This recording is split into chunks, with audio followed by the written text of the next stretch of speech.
일본 교육계가 충격에 빠졌습니다. 도쿄대 총장이 직접 한 특수학교에 전화를 걸어왔습니다. 어떻게 장애가 있는 이 아이가 전국 언어 대회에 압도적으로 우승할 수 있는 거죠? 단 한마디도 하지 못하던 아이. 일본어는 물론 수화조차도 익히지 못한 채 언어 결핍 아동으로 낙인 찍혔던 소녀가 있었습니다. 선생님들은 고개를 저었고 의사들은 두 손을 들었으며 심지어 친부조차 어느 순간부터 기적은 없다고 체념하고 있었죠. 하지만 단 하나의 문자를 만난 순간 그 아이의 삶은 송두리째 바뀌었습니다. 그 문자는 일본어도 영어도 아니었습니다. 그리고 그것은 단지 언어의 이야기가 아니었습니다. 대체 무엇이 절망의 심연에 빠진 한 아이를 일본 최고 명문대 수석 합격으로 이끌었을까요? 그리고 왜 지금 일본 교육계 전체가 이 소녀를 두고 깊은 혼란에 빠졌을까요? 이 이야기는 당신이 지금까지 믿어왔던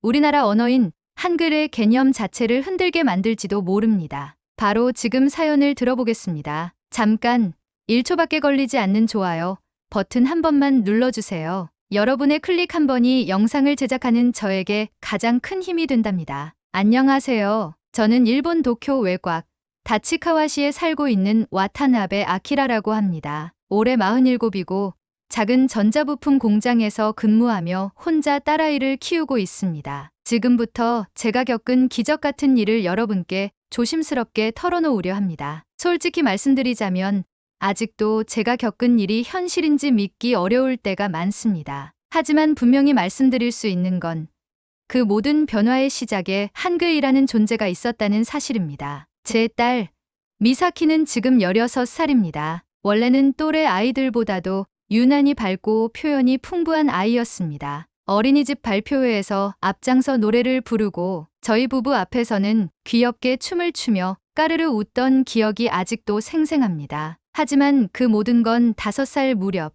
어느 봄날 밤에 멈춰버렸습니다. 고열로 병원에 실려간 미사키는 바이러스성 뇌염 진단을 받았고 이후 청력을 거의 완전히 잃었습니다. 의사는 가까운 소리 정도는 감지할 수 있지만 말소리의 구분은 불가능할 것이라고 말했습니다. 그 순간 저는 세상이 무너지는 소리를 들은 듯 했습니다. 하지만 더 큰 충격은 그 이후였습니다. 청력을 잃은 뒤 미사키는 말을 잃고 표정을 잃고 심지어 울지도 않았습니다. 처음엔 청각장애 아동을 위한 재활치료를 받았지만 미사키는 수화에도 반응하지 않았습니다. 단순히 듣지 못하는 것이 아니라 언어를 인식하고 이해하는 기능 자체에 문제가 생긴 것이라는 진단이 내려졌습니다. 그렇게 저희 가족은 언어 결핍이라는 생소하고도 절망적인 현실과 마주하게 됐습니다. 말 그대로 언어라는 세계로부터 완전히 단절된 삶. 미사키는 초등학교도 일반 학교가 아닌 특수학교로 배정받았습니다. 그곳에서도 미사키는 유난히 반응이 없다는 평가를 받았습니다. 선생님들조차 회복 가능성은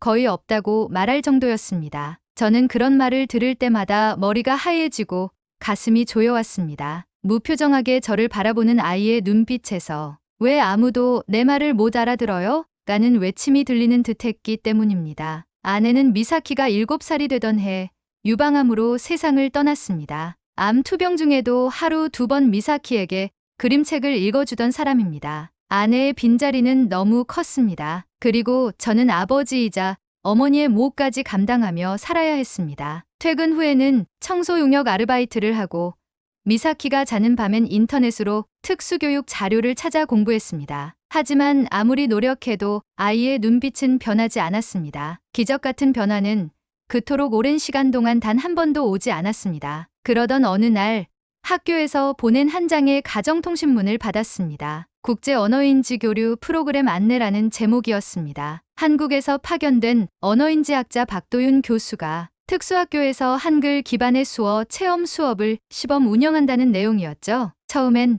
반신반의했습니다. 아니, 사실은 그보다 훨씬 부정적이었습니다. 일본어도 못하는 아이에게 생전 처음 보는 외국 문자를 가르쳐서 무슨 의미가 있을까 싶었거든요. 심지어 한글은 그림처럼 생긴 문자들이라 아이가 더 혼란스러워질 수도 있다고 생각했습니다. 하지만 안내문 마지막에 적힌 문장이 제 마음을 움직였습니다. 단 하나의 자극이라도 아이가 세상과 연결될 수 있는 다리가 될 수 있습니다. 저는 그 문장을 수십 번 읽으며 눈물을 삼켰습니다. 사실 저도 알고 있었습니다. 더는 기대할 변화가 없다는 것을. 하지만 저 역시 단 하나의 희망이라도 붙들고 싶었습니다. 그래서 저는 미사키의 참가 동의서에 도장을 찍었습니다. 아마도 이게 마지막이다라는 각오로 결정했던 것 같습니다. 그리고 그날이 제 인생에서 가장 충격적인 하루가 되었습니다. 처음 수업이 있던 날, 저는 조퇴를 하고 아이가 수업받는 모습을 먼발치에서 지켜봤습니다. 수업은 단순했습니다. 흰색 자모 블록으로 한글의 기본 자음과 모음을 보여주고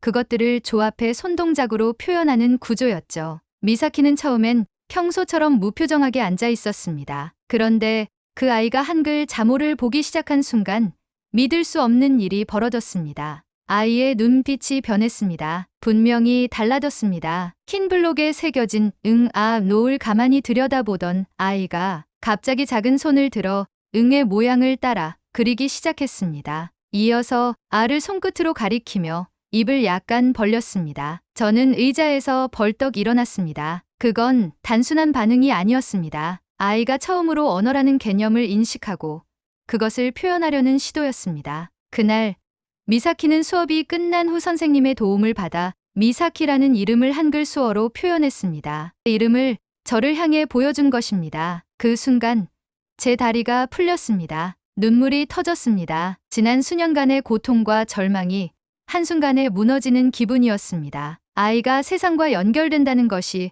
어떤 의미인지 저는 처음으로 깨달았습니다. 그날 이후 미사키의 삶은 천천히 그러나 분명히 달라지기 시작했습니다. 한글 자모 블록을 처음 만져본 그 순간이 단순한 반짝임이 아니었다는 걸 저희는 며칠 지나지 않아 확실히 깨달을 수 있었습니다. 프로그램이 시작된 지 일주일째 되던 날, 미사키는 선생님의 지시에 따라 자음, 무과 모음 아를 결합해 말하는 발음을 손동작으로 따라했습니다. 엄마라는 단어를 표현한 것이었죠. 저도 모르게 눈물이 흘렀습니다. 처음엔 선생님들도 저도 모두 혼란스러웠습니다. 왜 하필 한글이었을까? 왜 한자도 가나도 아닌 이 낯선 문자가 아이의 마음을 열었을까? 박도윤 교수님은 그 이유에 대해 조심스럽게 설명해 주셨습니다. 한글은 자음과 모음이 시각적으로 구분되는 구조라 청각 정보가 부족한 아이들에게 더 명확한 언어 자극이 될 수 있습니다. 무엇보다 규칙성과 조합성이 뛰어나죠.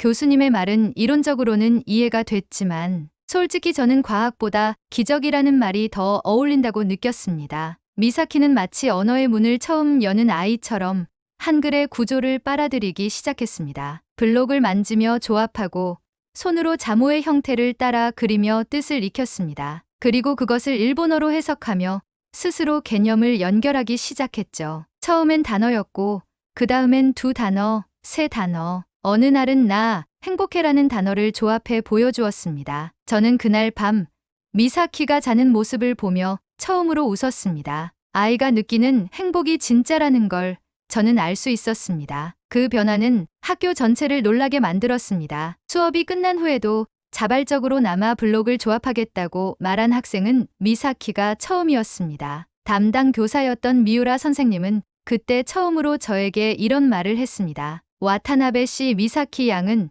분명히 언어를 이해하고 있었습니다. 다만 우리가 그걸 꺼낼 방법을 모르고 있었던 것 같아요. 저는 그 아이를 너무 빨리 포기했었어요. 저는 고개를 저었습니다. 포기하고 싶었던 건 저도 마찬가지였으니까요. 시간이 흐르며 학교 측에서는 박도윤 교수님의 수업을 정식 교과 과정에 포함시키는 것을 검토하기 시작했습니다. 미사키의 변화가 단순한 개인의 사례가 아니라 교육적으로 의미 있는 데이터라는 평가가 나오기 시작했죠. 물론 반대도 있었습니다. 일본 아이에게 왜 한국 문자를 가르치냐?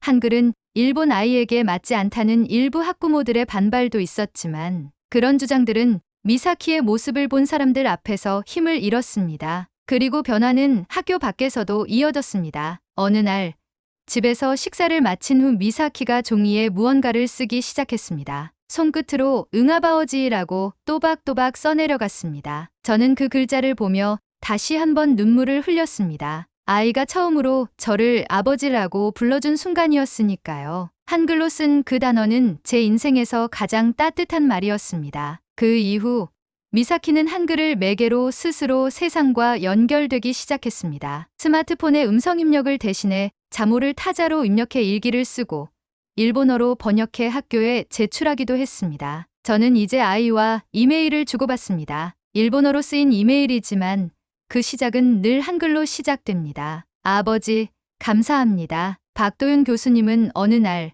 저에게 조심스럽게 제안을 하셨습니다. 미사키 양이 도쿄대에서 주최하는 청소년 언어능력 대회에 참여해보면 어떨까요? 처음엔 말도 안 된다고 생각했습니다. 그 대회는 일반 학생들, 그것도 언어 능력이 우수한 학생들만 출전하는 자리였으니까요. 하지만 교수님은 말했습니다. 지금 미사키 양은 한글이라는 매개를 통해 언어 사고력을 형성하고 있어요. 어떤 면에서는 이 대회의 취지에 가장 부합하는 사례입니다. 저는 고민 끝에 아이에게 물었습니다. 미사키야 혹시 해보고 싶어? 아이는 잠시 망설이다가 자그마한 손으로 고개를 끄덕였습니다. 그날 밤 저는 처음으로 아이의 가능성을 꿈이라고 부르고 싶어졌습니다. 그리고 저희 부녀의 새로운 도전이 시작됐습니다. 대회 출전이 결정되고 나서 미사키는 매일 새벽같이 일어나 한글로 된 단어들을 조합해 글을 쓰기 시작했습니다. 처음엔 단순한 감정 표현이었고 시간이 지나면서 스스로 생각한 주제를 가지고 문장을 만들어갔습니다. 박도윤 교수님은 이러한 미사키의 글을 번역하고 그 과정에서 그녀의 사고, 체계가 명확하게 발전하고 있다는 사실에 감탄하셨습니다. 이 아이는 지금 언어를 단순히 습득하는 것이 아니라 스스로 사고하고 있습니다. 그것도 두 언어를 넘나들며 말이죠. 대회 주제는 자유 에세이 발표였고 형식은 일본어 발표. 미사키는 한글로 쓰고 이를 일본어로 번역한 뒤 발표 내용 전체를 외워서 손동작과 자막 영상으로 표현하기로 했습니다. 이 방식은 일반 발표와는 달라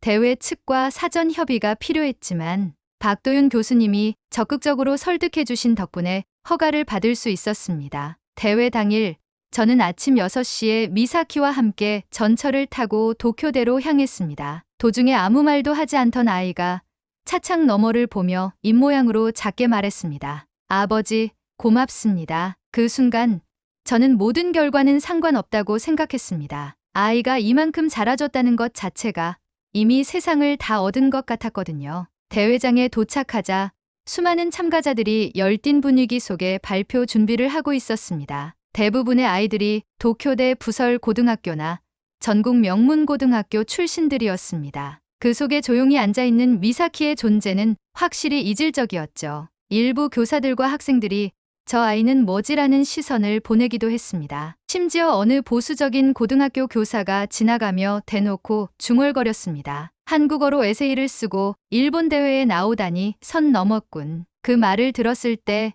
저는 심장이 철렁 내려앉았습니다. 그런데 그 순간 박도윤 교수님이 제 어깨를 가볍게 두드리며 말하셨습니다. 지켜보세요. 이제부터 아이가 모든 편견을 뒤집을 겁니다. 그리고 마침내 미사키의 차례가 되었습니다. 무대 중앙 작은 키에 얇은 체구의 아이가 조명을 받으며 섰습니다. 대회장 전체가 조용해졌고 미사키는 조용히 영상을 켜고 손을 들어 한글 수어로 발표를 시작했습니다. 화면에는 그녀가 직접 만든 한글 문장과 그에 대한 일본어 해석이 번갈아 나왔습니다. 노아는 고어리지이샤어, 노아무아, 노아무아응이, 응오노어리 리어 리아고지아흐에 리아고지아흐에 샤우 바노이더라. 저는 어둠 속에서 언어를 찾아 걸어왔습니다. 아이의 발표는 단순한 감동이 아니었습니다. 그것은 언어를 잃은 아이가 어떻게 언어를 다시 획득했는가에 대한 실존적인 서사였고 그 매개가 한글이었다는 점에서 청중들은 충격에 가까운 반응을 보였습니다. 미사키는 자음과 모음을 손으로 조합하며 사람은 언어로 생각합니다. 저는 한글로 제 생각을 다시 찾았습니다. 라는 메시지를 전달했습니다. 발표가 끝난 후 대회장은 정적에 휩싸였습니다. 이어지는 박수는 마치 어떤 감정의 터짐이었습니다. 일부 관객은 울고 있었고 심사위원 중 한 명은 안경을 벗으며 눈물을 훔치기도 했습니다. 그날 미사키는 수천 명의 참가자를 제치고 1위로 호명됐습니다. 그리고 일주일 후 도쿄대학교 총장 명의로 한 통의 전화가 걸려왔습니다. 미사키 양의 사례는 단순한 학문적 성취를 넘어 인류 언어학 연구의 새로운 문을 열었습니다. 저희는 그녀를 특별 장학생으로 입학시키고 싶습니다. 저는 그 순간 아무 말도 할 수 없었습니다. 울음조차 터뜨릴 수 없을 만큼 압도적인 감정이 밀려왔거든요. 하지만 진짜 반전은 그 이후였습니다. 도쿄대 언어인지 연구소는 미사키의 뇌를 정밀 스캔하며 어떻게 이런 언어적 회복을 이루었는지 과학적으로 분석하기 시작했습니다. 그리고 수개월 뒤 놀라운 결과가 발표됐습니다. 한글을 통한 언어 학습이 미사키의 언어 인식 뇌 영역에 새로운 신경 경로를 형성했다는 것입니다. 일본 국립의료연구원은 이 연구를 세계 최초 한글 기반 시각 언어 자극을 통한 언어 회복 사례로 공식 등재했습니다. 언론이 들끓기 시작했습니다. 교육계는 충격에 휩싸였고 일부 보수 언론은 한국 문자가 일본 교육계를 침투하고 있다고 목소리를 높였습니다. 하지만 더 많은 학부모들과 특수교육 전문가들은 한 목소리로 말했습니다. 그게 무슨 상관입니까? 한글이 우리 아이를 살렸습니다. 지금 이 글을 쓰는 제 앞에는 조용히 책상에 앉아 노트북을 두드리는 미사키의 모습이 있습니다. 그녀는 도쿄대 언어학부의 1학년 신입생으로 오늘도 시각 기반 언어 체계에 대한 리포트를 준비하고 있습니다. 아직 청력은 완전히 회복되지 않았지만 언어의 바다에서 스스로 길을 찾은 이 아이는 더 이상 결핍된 존재가 아닙니다. 오히려 수많은 사람들에게 가능성이라는 두 글자를 새겨준 존재가 되었습니다. 입학 후에도 박도윤 교수님과의 인연은 계속되고 있습니다. 교수님은 현재 일본 특수교육청과 공동으로 한글 시각언어 프로그램을 연구 중이시며 미사키는 해당 프로젝트의 실습 조교로도 활동하고 있습니다. 일본 내에서도 점점 많은 학교에서 해당 프로그램을 도입하려는 움직임이 생기고 있고 언어 습득의 다양성에 대한 담론이 활발하게 이어지고 있습니다. 저 역시 삶이 많이 달라졌습니다. 공장 일을 계속하면서도 틈틈이 언어인지와 교육에 대한 자료를 공부하고 있습니다. 처음엔 그저 딸의 변화가 신기해서 시작한 일이었지만 이제는 그 변화가 누구나 겪을 수 있는 일이 되길 바라는 마음에서입니다. 어떤 언어든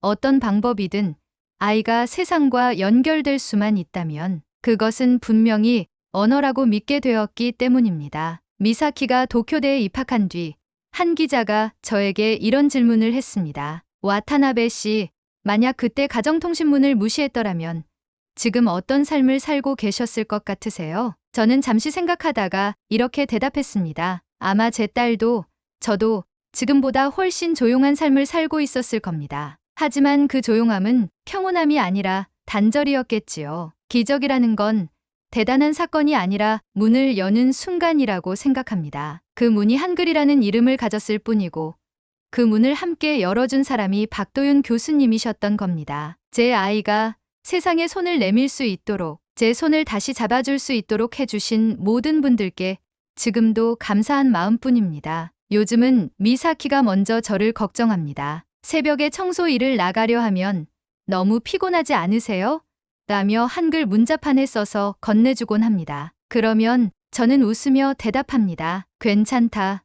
너 덕분에 나는 다시 살고 있어. 이 말 한마디가 저에겐 세상 그 어떤 위로보다도 크고 따뜻한 표현이 되었습니다. 혹시 이 사연을 보고 계신 분들 중에도 말이 늦은 아이, 반응이 없는 아이, 혹은 희망을 잃은 가족이 계시다면 부탁드리고 싶습니다. 말이 늦는 것이 아니라 말할 수단이 다를 뿐이라는 걸 믿어주셨으면 합니다. 그리고 그 수단 중 하나로 한글이라는 문자가 세상 어딘가의 아이에게는 새로운 생명줄이 될 수 있다는 사실도요. 이제 매일 아침 아이와 함께 한글로 된 짧은 일기를 씁니다. 서로의 하루를 요약해 건네며 그 글을 읽고 웃는 그 시간이 제 삶에서 가장 따뜻한 순간입니다. 아이는 여전히 조용하지만 이제는 그 조용함 속에도 수많은 이야기가 흐르고 있습니다. 이제야 알겠습니다. 우리에겐 말이 아니라 이해가 필요했던 것이었고 그 이해를 가능하게 해준 건 다름 아닌 하나의 문자,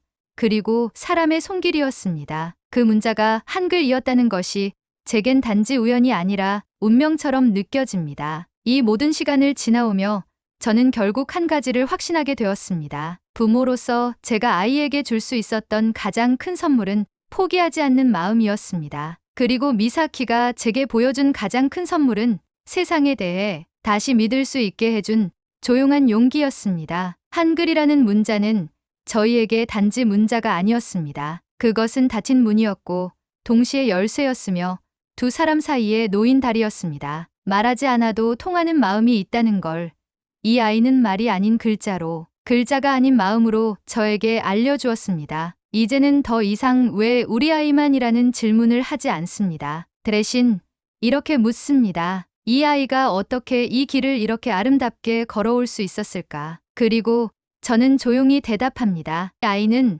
한글로 세상과 화해했기 때문입니다. 긴 글 읽어주셔서 감사합니다. 오늘도 세상 어딘가에서 언어를 찾아 헤매고 있을 또 다른 아이에게 이 이야기가 작은 빛이 되어 닿기를 바랍니다. 여러분은 어떻게 생각하시나요? 한 아이의 삶을 바꾼 이 언어, 그리고 그 언어가 불러온 기적 같은 변화. 이 이야기가 여러분에게도 새로운 질문을 던지지 않으셨나요? 감동은 나눌수록 더 커지고 기적은 믿는 사람들 사이에서 시작됩니다. 이런 이야기가 더 많은 사람들에게 닿을 수 있도록 구독과 좋아요, 그리고 여러분의 생각을 댓글로 들려주세요. 작은 클릭 하나가 또 다른 기적의 씨앗이 될지도 모릅니다.